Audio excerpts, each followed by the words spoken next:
Good day, I'm Kathleen Pate and this is my Alabama farm life, and today I'm going to show you how I made vinegar. We were blessed with some wonderful muscadines this year, and I went ahead and made a bunch of jelly with them that came out great. But then after that was done, I was left with a lot of skins and pulp, and I didn't want them to go to waste, so I decided to make some vinegar out of them. I'm going to use a 1-gallon fermenting jar with a bubble airlock. You can use glass or plastic, it's whatever you prefer. After I squeezed all my grapes for their juice, I went ahead and put all the leftovers into the jar.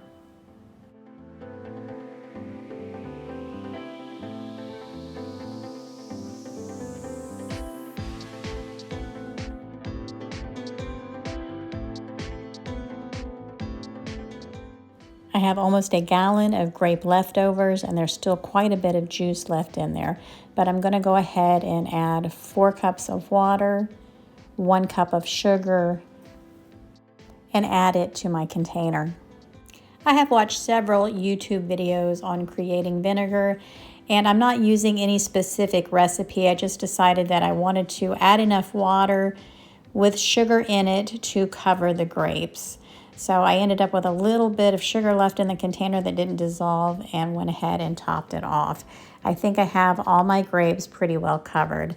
Now I'm going to go ahead and take a plastic bag. I'm going to put water in it, and I'm going to use it to make sure all the fruit stays below the liquid.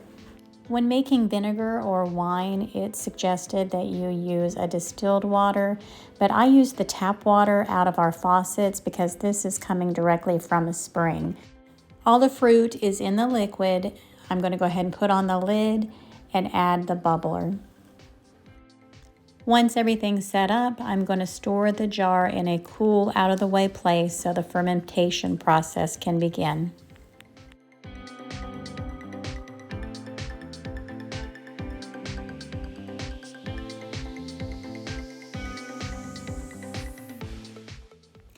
I have a lot of bubbling going on, and it smells really good.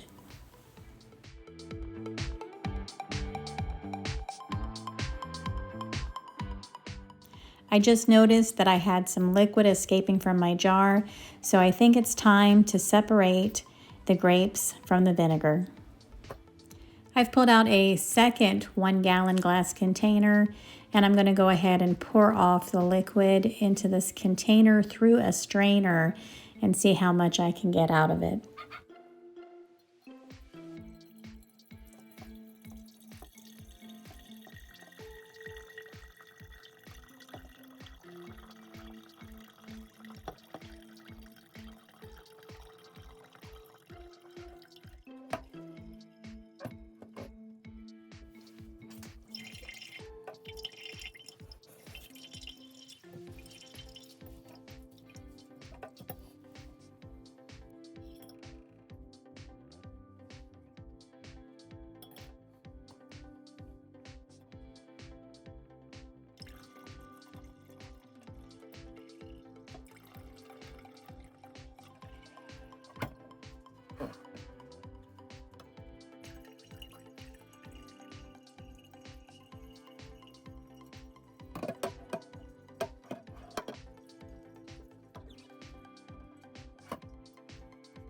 There was a lot of vinegar still in those grapes, so I did a lot of smashing and pouring and squeezing and pouring until I got all the juice out of those grapes.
I was able to collect about a half a gallon of vinegar. Well, actually, it's not quite vinegar yet. It still smells like wine. So I'm going to put it back up on the counter and let it sit for a while and see if I can get it to ferment just a little bit longer. I didn't let the leftovers go to waste and fed them to my chickens.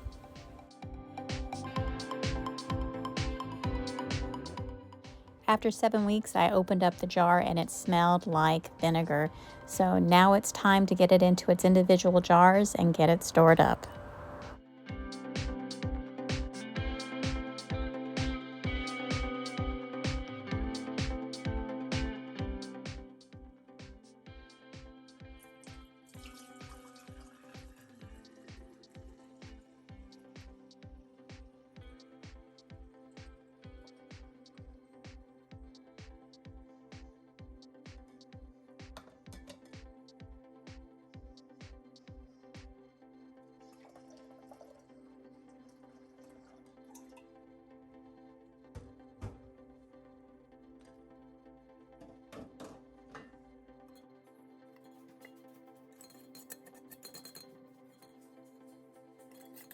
I have discovered that creating vinegar is really easy. It's just waiting it out. I had a lot of sludge at the bottom of the jar and I did not pour it into my containers. Here is the final product. It's a beautiful grape muscadine vinegar and I know we are going to enjoy it. So that's it for this video. I hope you learned something. And if you have any suggestions or tips, please leave them in the comments. I can always use some extra tips anytime. Thank you again for supporting my channel, and you guys have a great day.